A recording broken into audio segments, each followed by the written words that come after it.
vraiment la précarité d'emploi et l'augmentation du nombre d'écoles, l'augmentation du nombre de dossiers dus aux coupures dans l'éducation et aux coupures de postes de professionnels. Ceux qui restent se retrouvent avec des tâches incroyables. Donc, il y a une problématique présentement dans le réseau d'éducation. Il y a des compressions importantes. Parallèlement à ça, on est en égo. Ça pourrait être en deux temps différents, vous comprenez, mais là, tout se passe en même temps, puis on ajoute à ça le projet de loi qui arrive. Donc, c'est certain que nous, on a la tête de tout bord, tout côté, comme on dit, pour tenter de s'assurer qu'au bout de tout cet exercice-là, bien nos professionnels, notre personnel dans l'éducation aient des conditions qui ont de l'allure, puis que les enfants aient des services auxquels ils ont droit.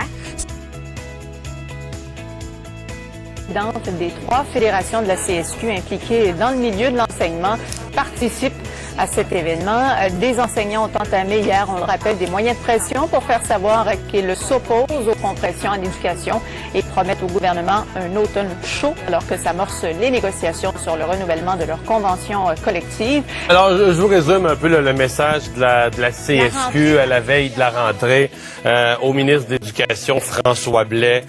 D'abord, on veut être consulté, bon, vous l'avez entendu là, du porte-parole, du côté de la CSQ, on veut être consulté davantage, on veut que les enseignants soient consulter davantage. On s'inquiète de tout le processus de remplacement là, des élections scolaires, des commissions scolaires. On semble croire que cette structure intermédiaire, que c'est les commissions scolaires, assurer un partage équitable des ressources, etc. Donc, la CSQ qui dit s'inquiéter des changements de structure, qui craint aussi, évidemment, là, vous l'avez entendu, que les élèves ne soient affectés par les réductions budgétaires en termes de réduction de services. Alors oui, c'est une rentrée morose pour les enseignants, le personnel professionnel aussi. Là, on nous a dit aujourd'hui qu'il y a 250 postes de psychoéducateurs, psychologues, orthopédagogues qui ont été abolis un peu partout au Québec. One example they gave is the case of one school board that cut 44 special need teachers. And parents will start school not knowing how their children's specific needs will be addressed. So the CSQ's vice president says all of this is done without consultation with anyone. We'll hear the spokesperson right now. La Centrale des syndicats du Québec, la CSQ, prévient qu'il faudra s'attendre à des moyens de pression en cette période de rentrée scolaire au Québec. Joanne Pomerleau de la Fédération des professionnels de l'éducation affiliée à la CSQ fait valoir que les compressions budgétaires de 350 millions de dollars dénoncées depuis des mois se feront sentir. Elle donne un exemple de l'effet des compressions de budget sur les professionnels. Une psychologue ou un psychoéducateur ou une orthophoniste, par exemple, va se retrouver avec plus d'écoles. En ayant plus d'écoles, elle va avoir moins de temps par école. Comme les besoins restent les mêmes et souvent ils augmentent, bien sa liste d'attente va être plus longue. Elle va pouvoir faire moins d'évaluations, les faire moins rapidement. Elle va faire moins de suivi. Félix et Renaud viennent juste de commencer l'école. Leurs parents, qui sont aussi enseignants au cégep, craignent qu'ils n'aient pas accès à toutes les ressources disponibles. Les coupures dans les écoles, c'est beaucoup plus, à très court terme, dramatique, selon moi, parce que moins d'orthopédagogues, moins d'éducateurs spécialisés, des classes plus grandes. Les intervenants du milieu en ont assez des compressions du gouvernement, qui s'élèvent à 1 milliard de dollars depuis 2010. Ensemble, on va être unis pour livrer la bataille. Les syndicats et comités du domaine de l'éducation décident de former une coalition et demandent un réinvestissement. On l'a démontré. Être créatif, être productif, on est capable, mais là, il y a des limites. Mais il y a toutes sortes d'exemples. Puis peut-être l'exemple le plus farfelu, il y a des écoles qui coupent dans le papier de toilette. Alors ça donne un exemple qu'ils sont en train de couper partout.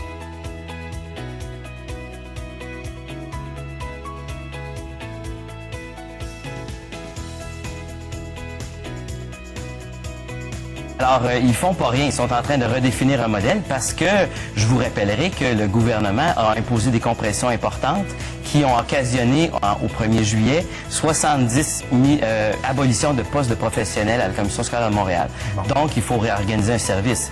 Je donnerai pas le bon Dieu sans confession à la Commission scolaire de Montréal. On a souvent un maille à partir, puis on a souvent des sujets qui nous opposent. Mais c'est ça l'origine. L'origine, c'est les coupes de Québec. et la CSDM doit réagir, se retourner, puis c'est pas évident. Là. OK, faisons cette parenthèse-là. Vous nous dites, au 1er juillet, cet été, on va couper 70 professionnels. Oui, 40 conseillers pédagogiques. Les 30 autres, on parle de quel genre de professionnels? Il y a des conseillers en communication, il y a des... attendez un petit peu, il y a des psychoéducateurs, il y a des gens qui donnent des services directs à l'élève, il y a des psychologues, il y a... Qui ont été coupés? Oui, qui ont été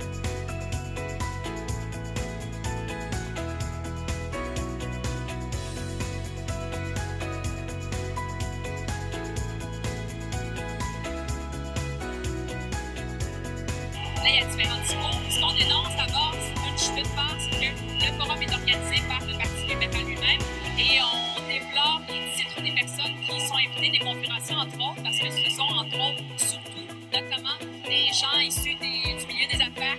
Depuis des mois, on revendique au gouvernement et au ministre de l'Éducation d'avoir un large forum qui implique les acteurs du milieu, ceux qui connaissent l'éducation et qu'on nous dit non. M. Pelletier, c'est un psychologue qui est bien reconnu à la commission scolaire, puis même à travers le Québec. Rejoint à Montréal, le président du syndicat des professionnels de la commission scolaire, lui-même conseiller en orientation, a été stupéfait, comme tous ses collègues, d'apprendre la nouvelle. Bien sûr, Robert Pelletier est présumé innocent jusqu'à preuve du contraire, mais cela dit, la préoccupation première pour l'instant, c'est de voir présent auprès de ses élèves, puis pouvoir être capable de bien expliquer et rassurer. C'est toujours ça aussi. Et le syndicat veut également dénoncer les fameuses compressions exercées par Québec dans le domaine de l'éducation. Nos professionnels, comme les enseignants, comme le soutien, travaillent très, très fort pour la réussite des élèves. Mais quand on voit la situation se détériorer, quand on voit notre nombre diminuer au lieu d'augmenter, et la clientèle, vous savez qu'en Outaouais, la clientèle augmente. On manque de place maintenant dans nos écoles, et avec ça, on nous coupe du personnel. Alors, à un moment donné, on n'y arrive plus et on voit bien, et ça devient frustrant parce que on voit les besoins des élèves, on ressent les parents aussi leurs demandes et on n'arrive plus à répondre à toutes ces demandes-là.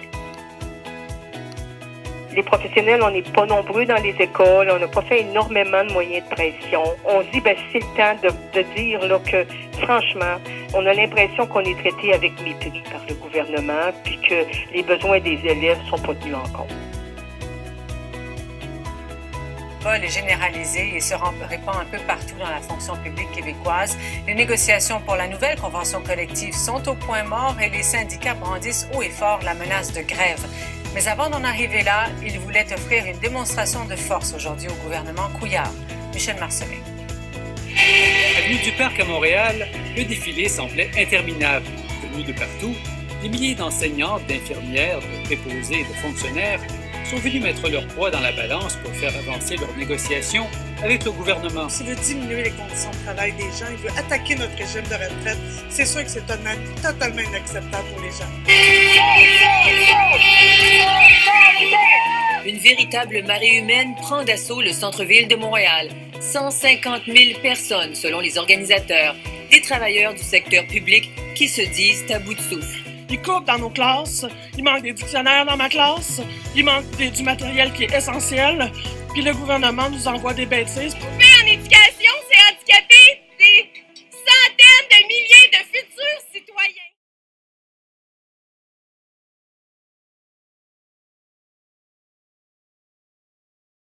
Afin d'assurer une éducation de qualité à chaque enfant du Québec, le personnel tient l'école à bout de bras. Année après année, coupe après coupe, la pression augmente. Plus d'élèves par enseignant, plus d'enfants en difficulté dans les classes régulières, moins de personnel de soutien et de professionnels. 1 milliard de dollars en moins dans les écoles. Combien de temps pourrons-nous tenir?